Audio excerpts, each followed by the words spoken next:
Okay, everyone, I'm so excited. Welcome, Anna David. She is a New York Times bestselling author of 8 books, founder of Legacy Launchpad Publishing, a 3-time TEDx speaker. She is on a mission to help authors turn their passion into a thriving business. And you may have seen her on TV programs like Good Morning America, Today Show, The Talk.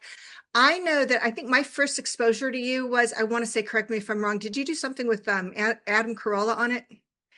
I did. I've been on his show. Yeah, was it like the Man Show or something? That was my first exposure to you, and then I went out and got Party Girl. Party Girl, loved that. Communicated with you briefly in like a comment section on your blog or somewhere. And I just remember you being so gracious and authentic and answering everybody like with thoughtful answers about just sobriety and addiction and recovery. And I thought, who is this girl? And since then we've been friends on Facebook, and that's my main. Oh, you actually interviewed me when my first I book did came out. for your book. I was very honored, I must say. But yes, I continue to think you are one of the most authentic people on Facebook and probably in LA, and also doing amazing things for authors. And as an author who I consider myself extremely fortunate to have the publisher that I have, but I know what it's like out there. I almost didn't get my second book published, and I love what you're doing. So you'll tell us all about that as we wrap up, what you're doing now and how you can help authors and all that. I would love it. That is a lovely and generous introduction. Thank you. Well, I tell you, your resume is excessive. It is I don't want to say excessive, but when I It's sat down and thought, how am I going to how am I going to introduce? That's the longest introduction I've had so far. You're my 7th or 8th guest, and that's definitely the longest introduction. Well, I'll tell you something that I know a really successful author, like household name author, and his bio is one sentence. And I always thought, I guess the more successful you are, the shorter This your is true. bio is. Yeah, this Because is you true. don't need anything. Yeah, and then you go by one name, like share or whatever. Yeah. You can do that too. All right. Well, maybe I'll get there someday. In the meantime, one thing that we do have in common, even though I only have 2 books to your 8, is do you have only 8 books, or 8 of them best-selling New York Times No, bestsellers? not one is a New York Times bestseller. And then the other, because I'm a publisher, it's sort of hard to know what to count because it's like, I don't really count some of them. I had 6 that were traditionally published, and then 2 to 3 that my company has published. Oh, okay. That's a lot. That's amazing. All right. Well, one thing that we do have in common, of a few things I would say, is that we both write about uh, sex and dating and relationships, and you've been doing it for quite a while. You were the sex and love expert on for Playboy magazine. What happened is, and that's really what started it all. I was a journalist, an entertainment journalist in Los Angeles. I was working at Premiere Magazine. And a writer named Amy Sohn, who at the time was the sex columnist for New York Magazine, reached out to my then boss, Michael Solomon. And she said to him, I want to write a story where I trade dating lives with a writer in LA, where we just trade lives for a week. It's called Sex in Two Cities. This is when Sex in the City was on the air. Right. Do you know anyone who would do it? And he asked me. And I knew nothing about freelancing. I knew nothing about writing first person essays. I knew nothing about writing about sex. And it was really because of her, I mean, solely because of her. She went and got Playboy to assign it. She and I, without meeting, traded apartments. I set her up on dates. She set me up on dates. I slept in her bed. She slept in my bed. And then we wrote about what happened. And that story, when I went to New York and I met the editor, he's like, why don't we put you in the magazine? Let's make this a whole spread. And so I said, sure. And so I'm in Playboy twice, like big spreads, but not fully naked. But that story came out in, I think, 2004, and there was no social media then, but went whatever the equivalent of viral was. People were buzzing about it. And William Morris reached out and they were like, we can sell this as a reality show. And they sold the reality show rights to Ken Mock, this guy who produced America's Next Top Model. And I was a producer on it. The pilot wasn't picked up, but I was delusional enough to think, That's just what happens. You write a story, William Morris calls, everybody emails you, it gets made into a reality show about it. It never happened to me again, but it was pretty delightful. So then all these people suddenly started reaching out to me on TV shows and saying, well, you were in Playboy and you were writing about this. And I had to, will you come on this? Will you be this spokesperson? And no one was really doing that then. And I had to get a TV agent, and that launched this whole thing where I was on a show called Attack of the Show for 4 years, where Olivia Munn, who's now a very big actress, she and I had this segment called In Your Pants, where we would talk about answer sex questions. And then I was doing that on the Today Show and on the Talk and all of that stuff.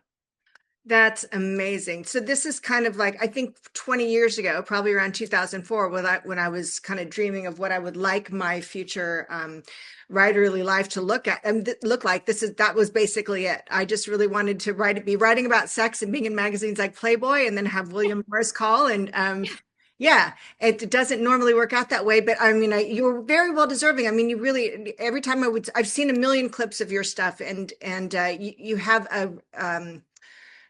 a real presence and knowledge and like a fun about you, like, I can see why they choose you.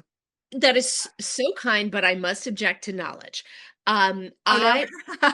I have Faked the it well. ability to talk about things I do not know. Oh, nice. And I remember, because like I said, I would go on Fox and I would go on Hannity and I would go on these shows where I was supposed to, Red Eye, this show about politics. I am apolitical. I know very little. And I would just basically call somebody before and be like, these are the topics. What do I say? And what a shame when there are so many people who know so much, who care so passionately. But that was, and sex too, as I was telling you over email before, it's like, I know so much less about it than many, many people. I mean, that is pretty funny. I mean, it is very sad that they would choose somebody who's not political. That's kind of awful, really, when you think about it. I mean, it's funny, but it's also awful.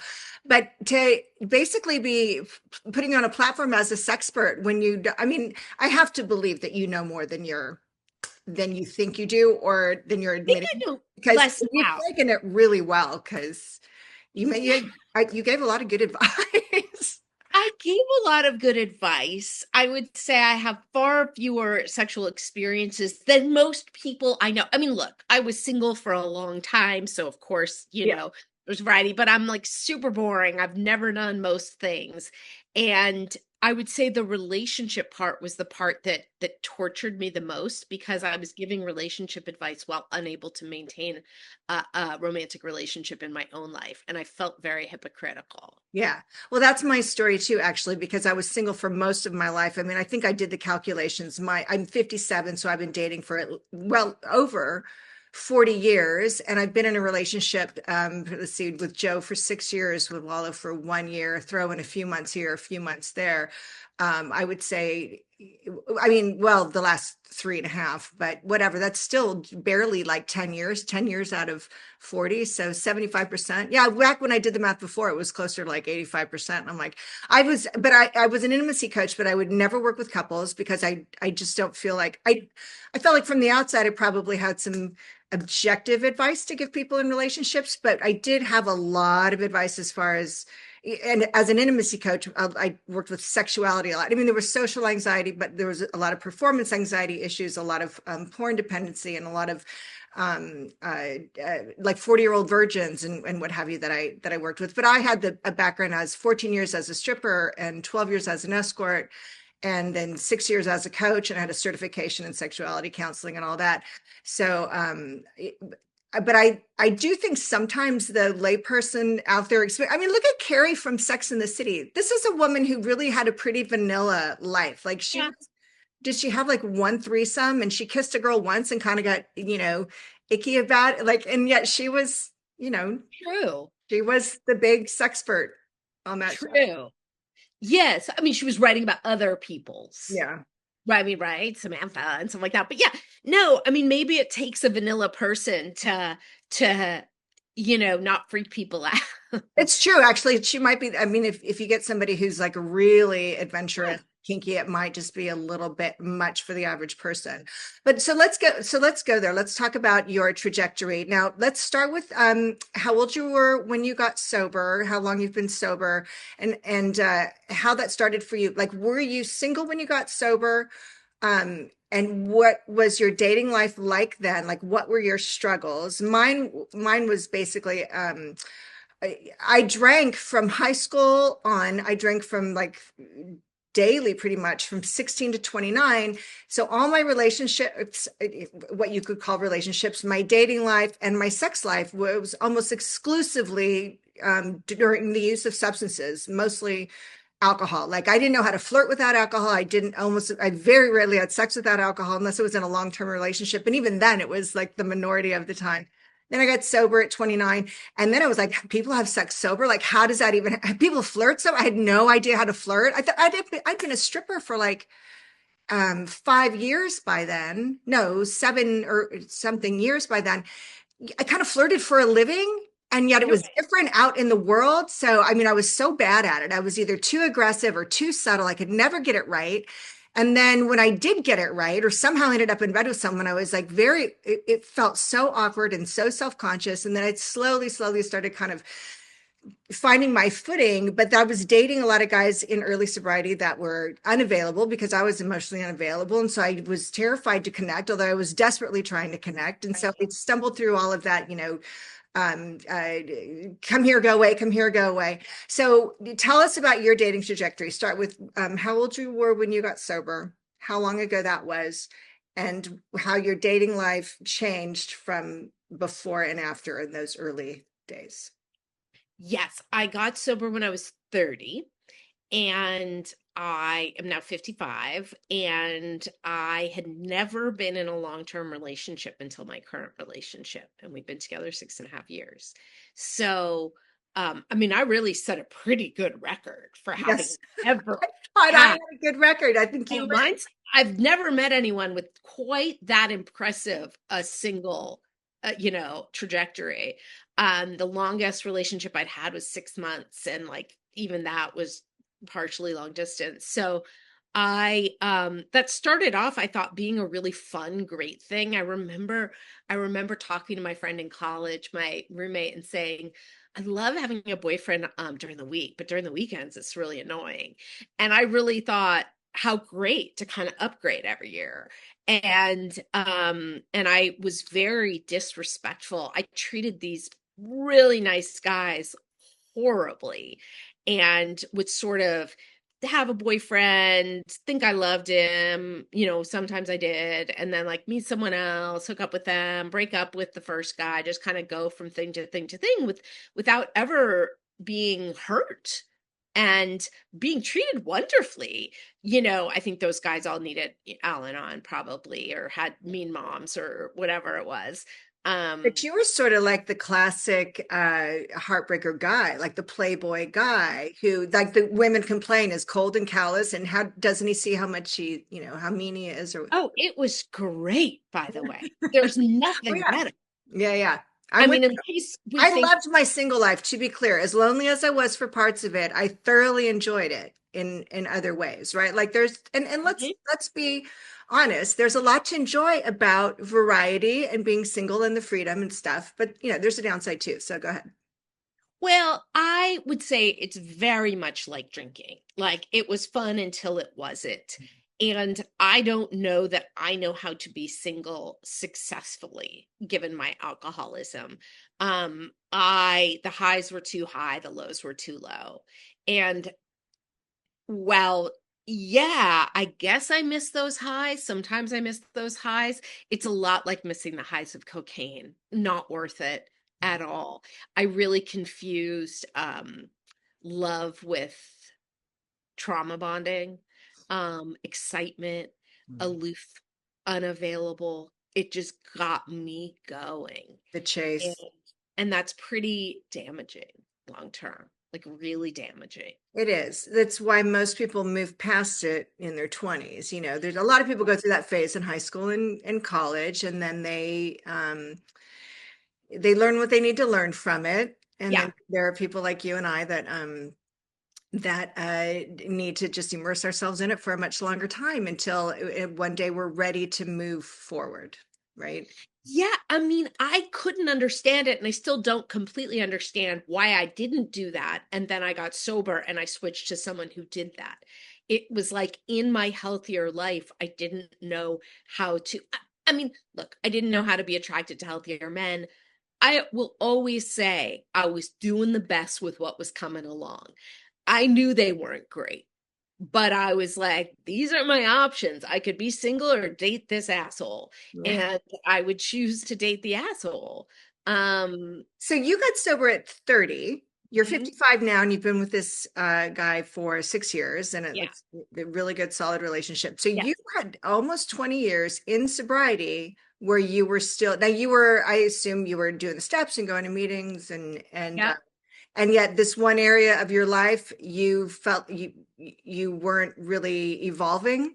You were kind of repeating the same pattern, or were you learning things along the way and getting, because I mean, I had my first relationship at 10 years sober. I tried in 2003, so that would have been 6 years. It lasted about a month, but that was because he was a closet alcoholic. And then that set me back. I was so heartbroken and kind of traumatized by that breakup but 10 years into sobriety, it didn't really go that well, but it was very healing. And then I was single again I mean, I dated one guy for a few months somewhere in there, but I was 54. So I was, 25 years sober before I ended up in what I would call like my first really, really healthy relationship. But I do see where I was learning. And in fact, that's what my book is about, is this 10-year period from right after I got sober to the first, well, really 12 years, where I was learning slowly, but I was getting better every year. I was getting in a, dating in a healthier way every year. I was mostly staying single, but dating healthier men and dating in a healthier way. Were you doing that over those 20 years or no? It's weird. I mean, I would say for the first, let's say, 5 years of my sobriety, it was really fun. I was like dating like famous, like shiny people, Yeah. and I saw that other people were getting serious about their relationships and starting families. And I thought, how sad for them. Look how much fun I'm having. And that was true. And then I would say, then I would say there was a period of about 5 years where losers were blowing me off, where men who were not worth my time were blowing me off. Then I would say right before Jim, before my, life partner, I had a series of sort of torturous things. I got into actual relationships, but they were bad. And so, I mean, yeah, I would say for 15 years, there was just nothing beyond a week or two. And then it got longer term, but they were with some really sick people. And then I did trauma therapy. So the very last sick person was somebody that I was seriously involved with, who actually that was 9 months. So it was longer than 6 months. And then out of nowhere, one day is like, I don't want to be in a relationship. I'm like, what? And he acted like I had made up the previous 9 months. I mean, he was sociopath, I guess. Was perfect for 9 months. And then out of nowhere, and it's not that he was great, he's not great at all, but I would think I was so traumatized by that like one day waking up, I don't know you, reminded me so much of my childhood that it kicked up trauma like I can't even explain. And I finally did EMDR, which I'd sort of known I had to do my whole life, but never wanted to. And I was crying all the time. So I figured, why not go to a place and cry, where it's appropriate. And I did EMDR too. I don't, I'm sorry to interrupt. Keep going. yeah, no, it changed everything. Yeah. Everything. So I don't want to pry too much, but if you're willing to tell us as much about that as you can, because one of the themes that we touch on in this show is that because I'm fascinated by the patterns that we perpetrate based on our early relationships or our early traumas, I can tell you, and I write in the book, my first book, Rock Monster, I write about my relationship with my mother and sort of how that kind of set me up for for using alcohol just to soothe my issues. And then in my second book, I talk about my relationship with my father. Both my parents are amazing people. We have a great relationship, but no parent is perfect. And I was a very sensitive child. And so the patterns that I had, the unhealthy patterns that I had, especially in my dating life, stemmed somewhat from my relationship with my dad. And it wasn't traumatic. I had EMDR mostly for this, the things that happened around my final drinking years. And my relationship with Joe Walsh that I write about in the first book, and my suicidal sort of ensuing suicidal spiral after we broke up. But a lot of the people that I talk to have these childhood traumas that set them up for a lot of the negative patterns that they, play out in their dating life. Because first of all, our parents' relationship with each other is our first role model of what a healthy or what a relationship should be. Then our relationship as women with our father sets us up for what we expect from men for the rest of our lives, right? Like my relationship with my mother kind of set me up for what to expect for women. And because she was it's hypercritical and just really unable to give me the affection that I wanted. I never trusted women, and I would never really bond with women because I always thought that they would turn on me. All that, that kind of stuff. Right? Yeah. So clearly you had something in your childhood that at some point your subconscious is like, oh, okay, so she's ready to deal with this. So you end up in a relationship that triggers that trauma, and then you go to EMDR. And because my experience with the EMDR was brief, 3 months, but it was like 3 sessions a week. And I cried so much in every session that those headphones that you wear would fill up with my head would be back and my tears would pour and they would fill up with water. Yeah. But it was incredible.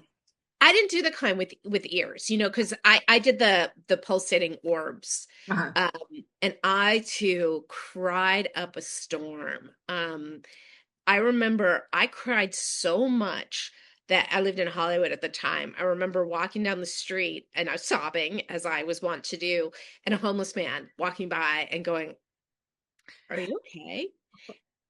And I was so defensive. I was like, "I'm fine." And he just goes, "You don't look okay." And that was really what it was like. And I don't kind of like I don't understand how a 12-step works. I don't understand how EMDR works. I don't understand how I went and I sat in this office of the most amazing woman. I did it twice a week, and I don't know how long, a couple of years. Like I did it.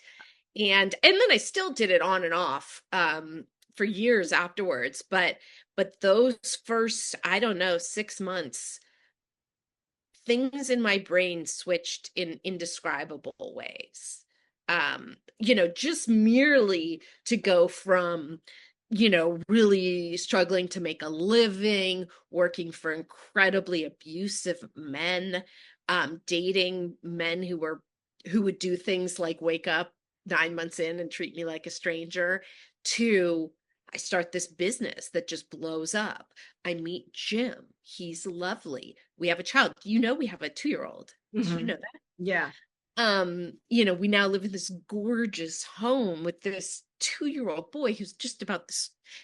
She's 2, but he's the cutest thing you ever saw. He really is. I've seen pictures. It's ridiculous. It's ridiculous. But that's unrecognizable. That transformation, it's way bigger than the transformation I made when I got sober. And the only thing that stood between those two eras is EMDR. Wow. So it was really, EMDR doesn't promise all the external gifts, but it gave them to me. Well, certainly. I mean, I feel like what held me back for so much of my life was just my mindset, my negative thinking. I constantly, I looked at the world every single day as the glass is half full. And I really believe that, you can be woo-woo about it and say, well, the universe is going to bring you what you magnetically, what you think and believe you're going to attract you. Or you can say, look, when you're thinking negative and seeing negative all the time, you're probably subconsciously acting in ways that's going to prove yourself right. So you're going to attract men who are going to treat you in a negative way. and that type of thing. Like that guy that I dated 6 years sober, we had this amazing connection, and then he did what your guy did. It didn't last 9 months. I can imagine the trauma of that, but we were stuck at the hip for every day for a month, and we were falling in love, and he was talking about marriage, and then one day woke up and it's over, and he wouldn't say why. And yeah, now he was a closet alcoholic. Had I been someone who went through life thinking I deserve, a really healthy relationship and life is good, and I just have to kind of keep doing the deal, and I think good things will come to me, and I'm not going to probably attract someone who had that deep, dark secret who was eventually going to, shit on me. Yeah. I feel like the EMDR was, I got triggered when my first book came out. And every time my publicist would call, it was like in the month before it was coming out, and we were starting to get all these big interview requests.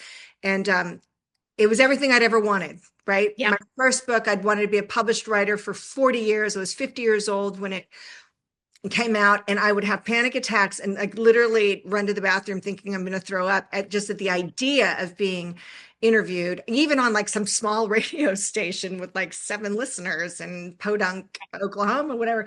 And so I realized I'm having a trauma response. I don't know why, but something about being in the spotlight, and so I called this woman, and she couldn't fit me in, but she fit me in anyway.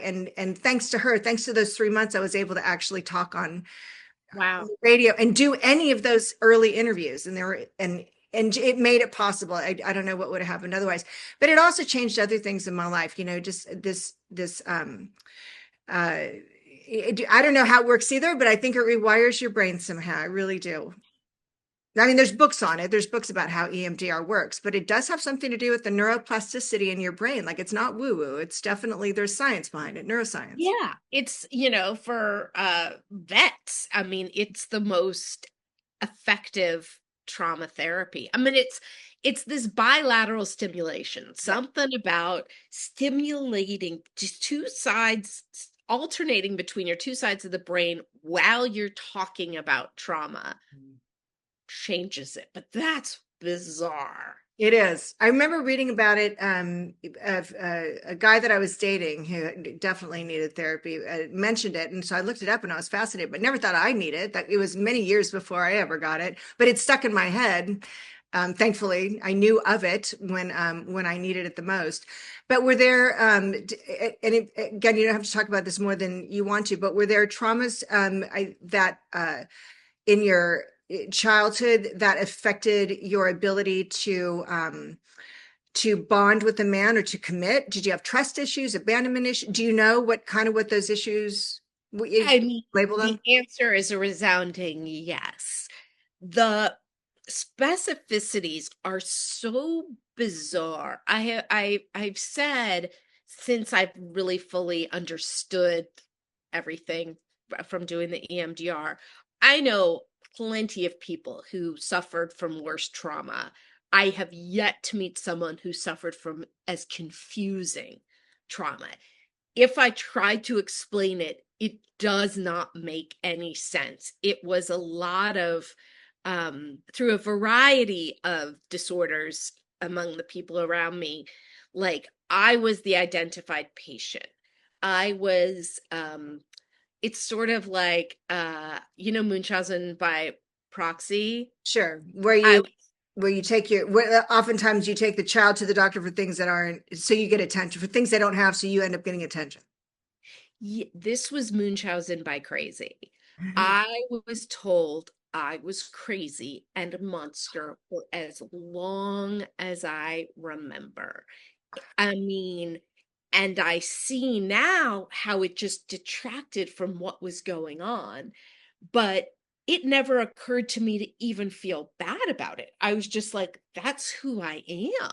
I didn't feel bad about, I mean, I didn't feel that I had the luxury to feel bad about it. I thought I was sort of like devil's spawn, and I behaved, it's very strange because I behaved very badly out in the world in terms of like, I was pretty emotionally abusive to those boyfriends and to my friends. But at the same time, I was like super having fun, very popular, very much a part of things. And I don't know where that comes from, because that does not come from my childhood. I mean, you could call it my soul. I don't know why I was inherently always very fun, very joyful, no matter what was happening. But I mean, that being said, it's like I'm on antidepressants and I suffer from depression, so it's not like it's all joy. But there's a spirit that was always there. That's fascinating. And it is very complex. It sounds like you were gaslit somehow, I would say yes. Yes. which is a horrible experience when it's temporary. I can't imagine Yeah. going through life just sort of believing you're crazy when you're not. And somehow you manage to be okay with that. But I mean, but treating other people bad. I mean, I wonder if some people looked at you and thought she's like a really beautiful sociopath. Oh, I'm sure. I'm sure. And so how Yeah, did that, so when you, how long ago did you do the EMDR? I did it in 2016. Okay, so So 10 years. 10 years. Yeah. And then Um, very soon afterwards, it sounds like you met, like everything started to change really. everything started to change. I was also, I would say, not on the right medication. And I think getting on Lamictal really helped, because I had a temper that I couldn't control. I mean, I was never physical, but when I got angry, I couldn't control it. Mhm. And so I think the right meds helped first, and then the EMDR changed everything. Yeah, I mean, I was told I was a monster. I behaved monstrously. Um, Lots of people thought I was crazy. And I would say also, I was talking about this, recently at a meeting, I got sober and became a lot more sane or whatever, but I was like dry for many years and just kind of a bitch. And I would say that was about, and it's really interesting because it kind of was about this recovery thing, because I wrote Party Girl and I kind of became known as this recovery expert. And I was, the editor of the Fix, and I was on TV talking about it. And I don't really know why, but I was very triggered by people kind of coming to me and trying. I think that it was fear that I had been anointed this expert, which was, at least I had actual expertise, personal expertise about recovery, as opposed to about like sex and relationships. Um, but I think I was scared that someone was going to take the mantle from me, and they did. And by then I was fine. But I think I was just like, who do you think you are? It's like, I'm the one. I'm the one. And then perhaps ironically, it's like Party Girl really wasn't the big hit that it should have been. And then I watched all these people who were sober like 2 weeks, who got sober through yoga, sell best-selling books, New York Times best-selling books. And so it's like my clinging to it certainly didn't help. And by a certain point, I'm like, I don't want to be a recovery expert. That is, I didn't get sober to talk about it for the rest of my life. It is always going to be, well, I was going to say the most important thing to me, but neck and neck with my son.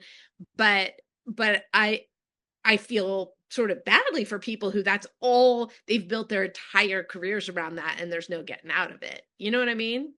Yeah. Yeah. Sometimes when our biggest fear comes true, it's the best thing that could ever happen to us, right? Like if your biggest fear is having that mantle taken away, like you say, that Yeah. would be one of the better things that ever happened to you, right?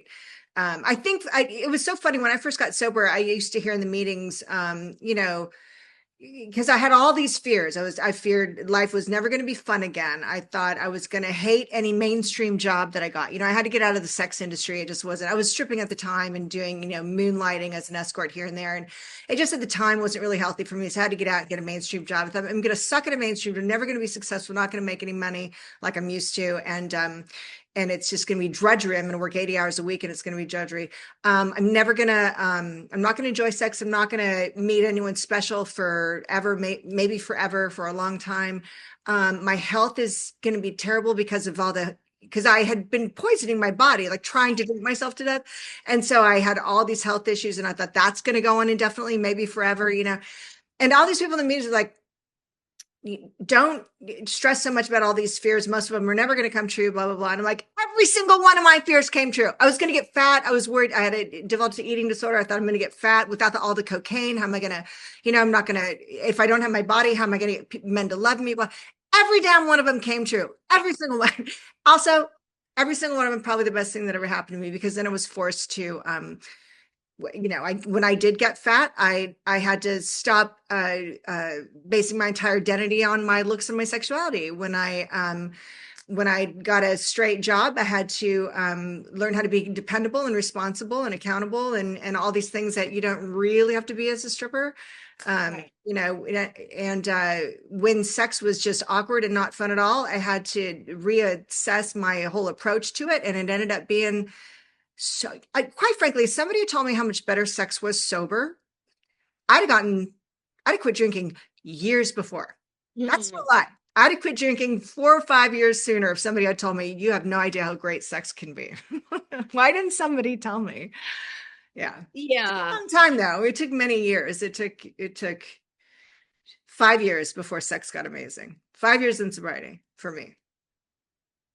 Yeah, I mean, it's interesting. I was on medication that really dulled Ugh. the, sorry. Psych meds are probably life-saving in some ways, but boy, if they don't get them right, it sounds like you've probably experienced some of this. I was lucky. I was on one for a period of time that it kept me from being on that edge of suicidal. It really kept me, it helped me function for, I think, 5 straight years until I was able to get off them. But I see so many people who the doctor can't seem to get it right. Yeah. They worked well enough. And then it's sort of like, I guess it's sort of like, let's compare it to recovery. Like you're like, yeah, this is pretty good. And then more years pass and you go, oh, this is even better. I didn't know that they could work better, but I was not someone where they didn't work. I'm very grateful for that. They always improved things. Well, that's good. And so when you met your husband, how were things, or your life partner, sorry, how were things, did you recognize that it was different, that it was a different dynamic right away? I did, because it didn't have anything addicty, and there was no hot and cold, and there was no game, and there was honesty, and there was I understood very quickly that this was somebody who was not going to screw me over, that he was just a good person and wasn't interested in, I don't know. It lacked that thing that I had come to think was important. And it taught me that was not important. Yeah. So yesterday I interviewed someone, I haven't posted it yet, but we were talking about this. She was she's a sex addiction therapist. And the reason she got into that is because she had her own issues around sex and love. She was a sex and love addict. And we were talking about that chemistry, that buzz, that infatuation, that dopamine flood that you get when you spark with someone. And a lot of times at some point in life, you realize maybe when I feel that I should actually be running the other direction, or at the very least, take a long inhale and move really slowly and see what this is really about. My husband, we met when I was 54. And we just got married 6 weeks ago. And oh my God, congratulations. Yeah, thank you. And it's my fourth engagement. He was my fourth engagement, first and only marriage. And when we first got together, I liked him a lot. I liked him the minute I met him. I thought he was great. But I also thought, this is going to be a fun friend with benefits. I'm not feeling all that, that dopamine flood, that infatuation. I can't stop thinking about you, blah, blah, blah. I'm like, you're going to fit into my life this often, and don't text me a hell of a lot in between times. And I just thought, the more I got to know, I'm like, God, this amazing guy wants to spend all his time with me. He's talking about marriage. I mean, I think he's a little crazy, and I'm going to have to, calm him down there. But he's so, everything about the way he approaches relationships and the way he treats me is like so healthy and so different. But I didn't feel that spark, that thing that I'm used to. And then 2.5 years into the relationship, I had this, it's a corny story, and I'm not even going to get into it, but I had a dream about him. And it was so such an epiphany. I saw with such clarity who he was, and our relationship and what it meant, and how he fit into my life in a way that I just wasn't seeing. And I woke up in tears, and I just thought, all I could think about for the next 2 or 3 days was this dream and this man. And I just thought, oh my God, I'm out of my mind if I don't lock him down and marry him. And I've never wanted to be married, even the 3 times I was engaged before, and now we've been together 3.5 years, and every day I have that little spark, that buzz, that dopamine flood. Like I feel like it really started like a year ago. It's That's amazing. fascinating. Yeah, it's amazing. So But you and so this woman yesterday was saying the same thing. She said when she met her current fiance, it was different. They were friends first, and it kind of happened slowly. And she was like, "What's happening here?" But it's this super healthy thing that just feels different in the beginning. Is that so? That was your 100%. And my experience was that these relationships with these less than stellar men were took away from my career and my personal life. And it when he came into my life, it was just like a good luck charm. Everything got better. But it's also practical. He supports me. Yeah. He I've never met an idea machine like him. From the minute I met him, he's like, "Oh, you should do this and you should do this." And we can run all of this by each other, and we joke because his ideas are really good. Like, dude has great ideas. And then in the early beginning, he was like, "You know what you should do? You should make hand cream for writers, like a special cream to write." I made the cream. It was the worst idea. So we're always like, is that a hand cream idea? But his other ideas have been amazing. And it's like partially practical. He helps me by giving me great ideas. He tells me when he's like, "Yeah, that's a bright, shiny object. You don't want to focus on that. I think you're getting off your eye off the prize." But it's also that feeling of being held. Mhm. It gives you all this space. I remember my mom saying to me when I was little, when your relationship is going well, your career can. And when your career is going well, your relationship doesn't. And it's the opposite is true. Yeah, that's exactly my experience. And I remember reading, I'll have to find it and post it on Facebook, an article. It was an interview. There was a series of interviews where two famous celebrities, actresses, like high quality, like Sigourney Weaver was one of them. And I forget, I want to say Kate Blanchett. Anyway, it was two, highly respected, established, older, married actresses. And they were talking about their husbands and how their marriages made their careers possible. And I remember thinking, I've never heard of anything like this. In my experience, men they take away time and energy. And whenever I've done well in my career, it's when I'm single and I don't have, maybe when I've got like a stable of 35-year-old fuck buddies that I'm just I'm telling them when to call and when to go home. And when I'm in control and you're at arm's distance, then the rest of my life is going well, because otherwise it's a detraction. You're draining energy. I've never had the experience of and Sigourney Weaver said something like her marriage lifted her up to a place where she could go out in the world and do her thing. And without her marriage, she said she never would have been the success that she was. And I remember reading that article and coming to tears thinking, I've never experienced anything like that. It was probably 5 years or more before I met my husband, but that's been my experience. Like, he goes out of his way to think about how he can improve my situation in my life and make things easier and support me. And I'm like, what are you? Who are you? What is happening right now? It's incredible. Yeah. I wouldn't have got my second book published if it wasn't for him, without a doubt. No way. I simply couldn't juggle everything. Right. It's exactly true. He also does all the cooking. So sort of like, "Oh, what do you want?" Wow. Okay. So nobody in my household cooks. I do like 3 or 4 dishes, and I'll do one per month. Thank God his daughter is an amazing cook. That's where we eat out a lot. Yeah. But that's all right.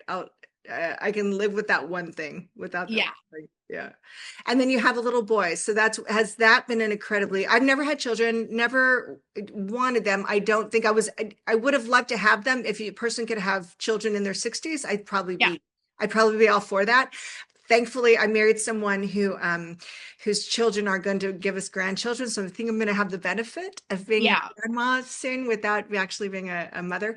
But from what I'm told, by people in recovery, who had especially difficult relationships with their parents, that having children can be the most healing experience. Has that been? Oh, yeah. I mean, in terms of healing that stuff, I had heard something which terrified me. A friend with grown children said, when your kids are the age where you experience trauma, it all comes up for you and it's really hard. I would not say, I mean, that has not happened yet. One of the things, the whole start of the monster thing, which is great since that's it's in your book title, um was that I had colic as a baby, and I heard my whole childhood, you never stop crying. Oh my God, it was such a nightmare. Oh, we had to get out of the house. It was so awful. And I grew up thinking colic lasted like 5 years, and I had no idea it was just a few months. So I always was sort of told I was a burden. And I have an older brother who was just heralded as the golden child. And I was told these like funny stories like, oh, when we brought you home from the hospital, your brother threw a block at you. Isn't that so funny? And so I assume there was some trauma at that stage, but like, no, it's just been kind of total joy. I mean, I kind of did go through a depression in the beginning, but no, he's just such a little joy. It's just everything's different. Like they say, Yeah. everything is different. That's amazing. I remember. It's funny because I had that similar experience of my mother actually told me somewhat recently, maybe 7 years ago or 6 years ago, that this story, and we were having a family dinner. She was telling this funny story as an illustration of what a difficult child I was.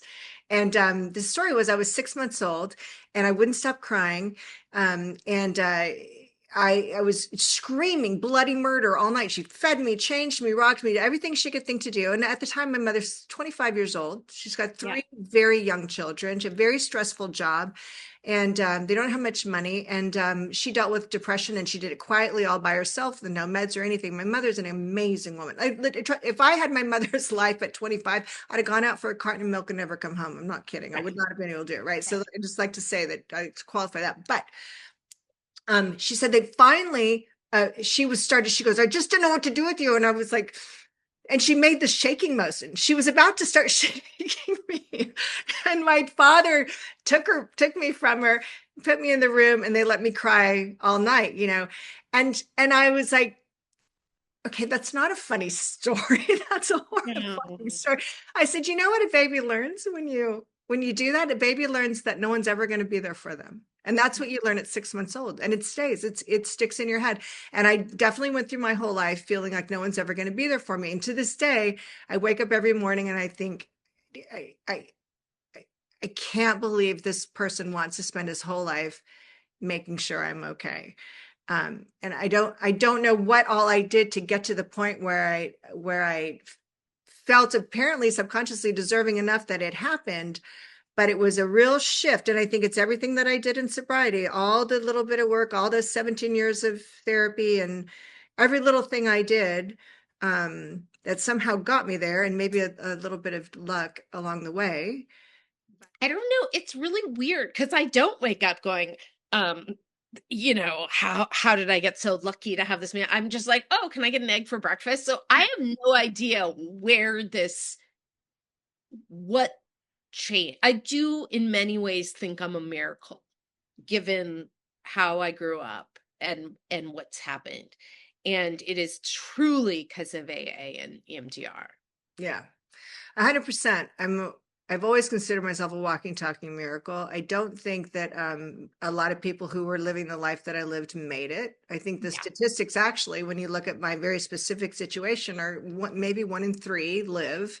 And you can call that a miracle. Or you can just call it I worked the program. I worked the steps. I didn't just go to meetings, and I don't talk a lot about AA and my issues with the way the fellowship is considered kind of a replacement for the steps. To me, the program is the steps. And if you're doing the steps, you can go to meetings or not go to meetings. But if you go to meetings, you're not doing the program unless you're doing the steps. Yeah. And I learned that really early on. And I'm so grateful that I had a good sponsor who, she thought her job was not to tell me whether I should date or not, or how many times a week I had to call her. Her job was to teach me the steps and make sure I did them right. And I did them multiple times, over the years, because there's always another layer of that freaking onion. When I met my husband, I was 54 and I was convinced that I had no more issues, or that at least I did, but I saw what they were. I was finally out of denial. But the definition of denial is, such that you don't know if you're in it. And turned out I had bigger trust issues than I was aware of. And I had to face that at 54. Who knows? Maybe I have more. But if I wasn't willing, if I didn't have the gifts of the program and my ability to inventory my fears, I wouldn't have been able to work that through and get past it. And I would have dumped him. I would have walked away. It would have been too weird and difficult. And so, yeah, the steps are still helping me 28 years later. I mean, yeah, I relate to that. Yeah. Well, thank you so much for being here. It's just a delight today. It was an honor to interview you, and an honor to interview you. I don't know if I said that right, but you know what I mean. I do, and it's just so fun to talk to you. And I can't tell you how much I appreciate the way you see me. It means so much. Tell us what you're doing now, because you've had quite the trajectory, but right now what you're doing is you're really helping writers. So tell us more about that, and then everything you're doing, and then where people can also find out more. Yes. Well, so my day job is about 5 years ago, I started a publishing company, which is actually, we don't really help writers. We help entrepreneurs because we write and publish their books for them. So it's people who don't want to do traditional publishing, or couldn't maybe get deals because they don't have a million Instagram followers, but they are authorities in whatever they do. And we do everything that a traditional publisher would do. About half our books we write, and about the other half they write them and we edit them. So that's been wonderful. I have an amazing team. I love it. That's called Legacy Launchpad. And then I redid Party Girl at the end of last year. I released a PG version of it. Took out the crazy. I have right over here, the Wall Street Journal wrote an amazing story about that. Tell all author tries to rewrite her past, which is kind of I wouldn't say that's how I would title it, but I understand that's what they have to do.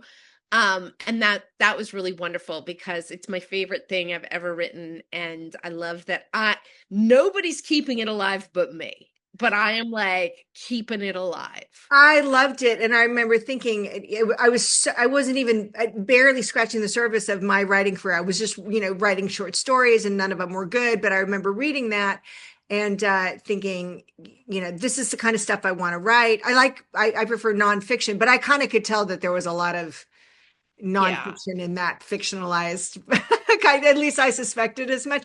But I'm waiting for the movie. Where is the movie? How is this not a movie? How is this not a movie? But Party Girl, come on, it's perfect. Where's Netflix right now? I know. It's been optioned over and over and over again. I did write a script during the pandemic. The script is really great.